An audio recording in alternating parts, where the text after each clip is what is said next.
है।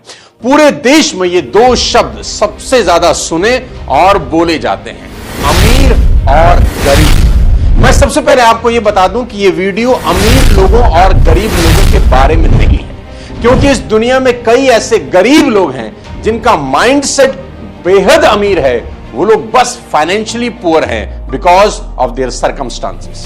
और ऐसे भी कई अमीर खानदान के साहिबजादे हैं जिनके पास दौलत तो बहुत है पर उनका माइंडसेट बेहद गरीब है। दुनिया में सारा का सारा खेल एक शब्द का है, माइंडसेट। मैं आज आपको बता देना चाहता हूं कि सिर्फ पैसा कमा लेना ही काफी नहीं है, एक रिच माइंडसेट उससे भी ज्यादा जरूरी होता है। बहुत लोगों के पास बहुत दौलत थी लेकिन वो सिर्फ अपने पुअर माइंडसेट की वजह से गरीब हो गए।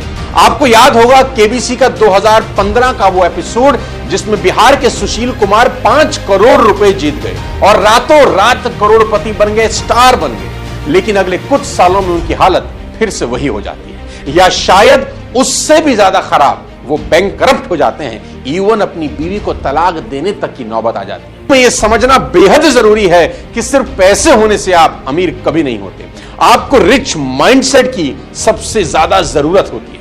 आपका माइंडसेट सच में सबसे बड़ा रोल प्ले करता है। रिच माइंडसेट और पुअर माइंडसेट के आज 7 उन टॉपिक्स पर आपसे बात करना चाहता हूं जो किसी अमीर को और अमीर और गरीब को और गरीब बना देते हैं। सबसे पहला कारण जो एक अमीर को अमीर और गरीब को गरीब बना देता है वो है कंटिन्यूअस लर्निंग। मैं रिपीट करता हूं, कंटिन्यूअस लर्निंग। रिच माइंडसेट के लोग लगातार सीखने में विश्वास करते हैं बिकॉज दे अंडरस्टैंड कि वो सब कुछ नहीं जानते पर सबसे कुछ ना कुछ जाना जा सकता है। मैंने अभी अभी बिल गेट्स को रिसेंटली एक बुक पढ़ते हुए देखा। क्या आप कल्पना कर सकते हैं कि 10,000 करोड़ यूएस डॉलर की नेट वाला एक इंसान को अभी भी लगता है कि बहुत कुछ सीखना बाकी है? और जिस इंसान की बिल गेट्स किताब पढ़ रहे हैं, क्या वो उनसे ज्यादा अमीर होगा? तो जवाब है नहीं। अपने से कम पैसे वाले लोगों से भी आप कुछ ना कुछ जिंदगी में सीख सकते हैं। साथियों, ये अमीर माइंडसेट के लोगों की फिलॉसफी है कि उनका पूरा जीवन सीखने में निकल जाता है। और poor mindset people believe that they know everything.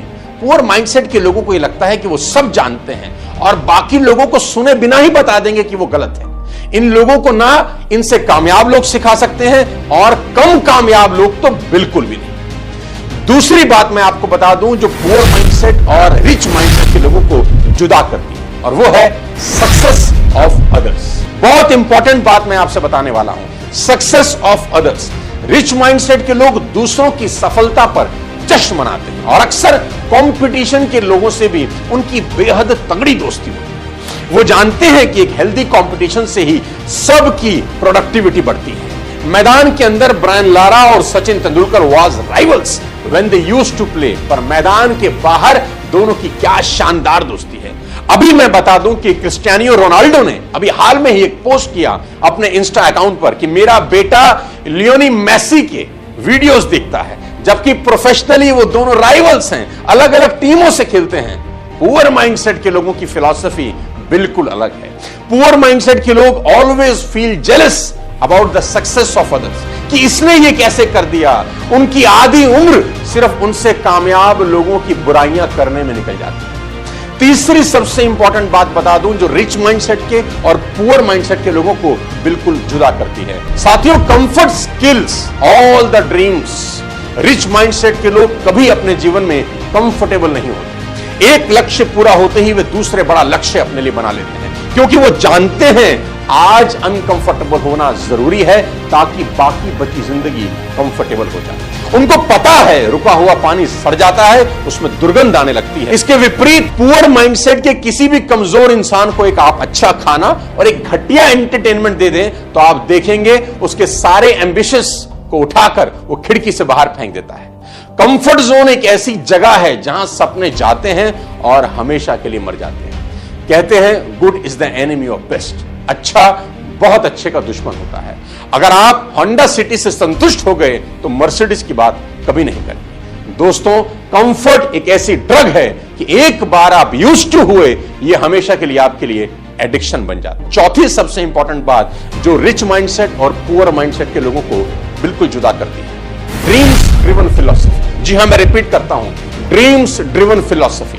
Rich mindset के लोग ड्रीम्स ड्रिवन होते हैं, वो लगातार अपने सपनों का पीछा करते रहते हैं। मैं अक्सर लोगों से पूछता हूं कि दौलत कमाने की उनकी इच्छा है या इरादा।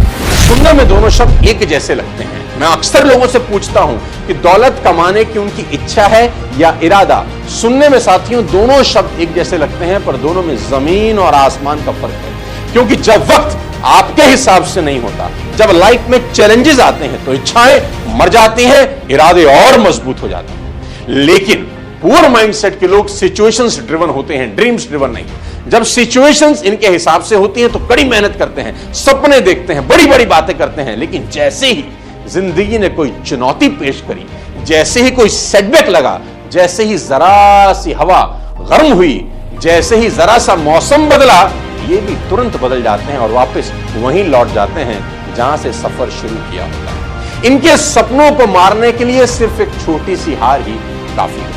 बात करता हूं पांचवें सिद्धांत की, जो रिच माइंडसेट के लोगों को और पुअर माइंडसेट के लोगों को बिल्कुल भिन्न करती है। साथियों, एक शब्द है big achievements need big time. एक शब्द है big achievements need big time. और दोनों लोगों की फिलॉसफी, रिच माइंडसेट के लोगों की और पुअर माइंडसेट के लोगों की फिलॉसफी इस टॉपिक पे बिल्कुल जुदा है। पुअर माइंडसेट के लोगों को तुरंत सफलता चाहिए होती है। उनके लिए जिंदगी मैगी की तरह 2 मिनट में तैयार होनी चाहिए। वो बात अलग है कि मैगी भी 2 मिनट में तैयार नहीं होती। अगर ऐसा नहीं होता तो वो क्विट कर देते हैं। उनको सब कुछ तुरंत चाहिए, वो समय नहीं देना चाहते। उनका बस चले तो वे अपने बच्चे के लिए भी शायद 9 महीने का वेट करना पसंद नहीं करते।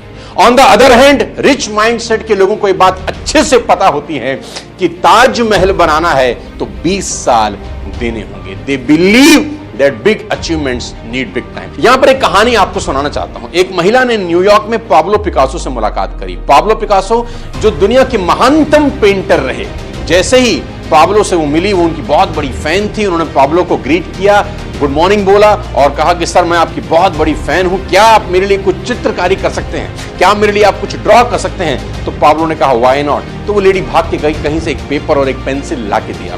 तो पाब्लो पिकासो ने अगले 30 सेकंड में उस लेडी के लिए कुछ स्केच ड्रॉ किया और देखते ही देखते उसने हूबहू उस लेडी की तस्वीर उस कागज के ऊपर ड्रॉ कर दी और उसको एज अ गिफ्ट उस लेडी को वापस किया और उसको कहा कि मैम ये कम से कम 50 लाख रुपए की है। और उस औरत को विश्वास नहीं हुआ कि कैसे कोई आदमी 30 सेकंड में 50 लाख की पेंटिंग ड्रॉ कर सकता है। वो गई एक ऐसी शॉप पर जहां एंटीक सामान बेचा और खरीदा जाता था और वहां पर जाके उसने पता किया कि क्या ये पेंटिंग बिक सकती है, क्या ये कागज का पन्ना बिक सकता है। और जैसे ही उस दुकानदार ने उस कागज के पन्ने को देखा, उसने कहा ma'am it's a Pablo Picasso painting, we can give you 50 lakh rupees, हम आपको इसके लिए 50 लाख रुपए दे सकते हैं। The lady was surprised and shocked। उसको हैरान हुई कि ऐसा कैसे हो सकता है और वो पाब्लो पिकासो से दोबारा मिलना चाहती थी। और उसको पता चला कि 7 दिन के बाद किसी इनॉग्रेशन में वहां पर पाब्लो पिकासो पहुंचने वाले हैं। वहां पर पहुंची, टाइम लिया और देखी, पाब्लो पिकासो से मिली। उसने कहा सर आपने मुझे पहचाना, 7 दिन पहले मैं आपसे मिली थी, आपने मुझे कुछ पिक्चर ड्राइंग करके दी थी, मेरी ही तस्वीर वाकई में सर ये 50 लाख की है। तो पाब्लो ने कहा मैं जानता हूं क्योंकि मैंने ही ड्रॉ करके दी थी। अब उस लेडी ने पाब्लो पिकासो से एक सवाल पूछा। उस लेडी ने कहा sir I want to learn how to draw a painting worth 50 lakh in 30 seconds. I repeat, उस लेडी ने पाब्लो पिकासो से सवाल किया कि sir I want to learn how to draw a painting worth ₹50 lakh in 30 seconds. Pablo replied. Pablo Picasso ने कहा look madam, it took me 30 long years to draw a painting worth ₹50 lakh in 30 seconds. मुझे 30 साल लग गए ये सीखते सीखते कि 50 लाख की पेंटिंग 30 सेकंड में कैसे बनाई जाती है। अगर आप 30 साल देने को तैयार हैं तो मैं आपको सिखा सकता हूं। साथियों, रिच माइंडसेट के लोगों को अच्छे से पता है कि बड़ी अचीवमेंट्स को करने में बड़ा समय लगता है।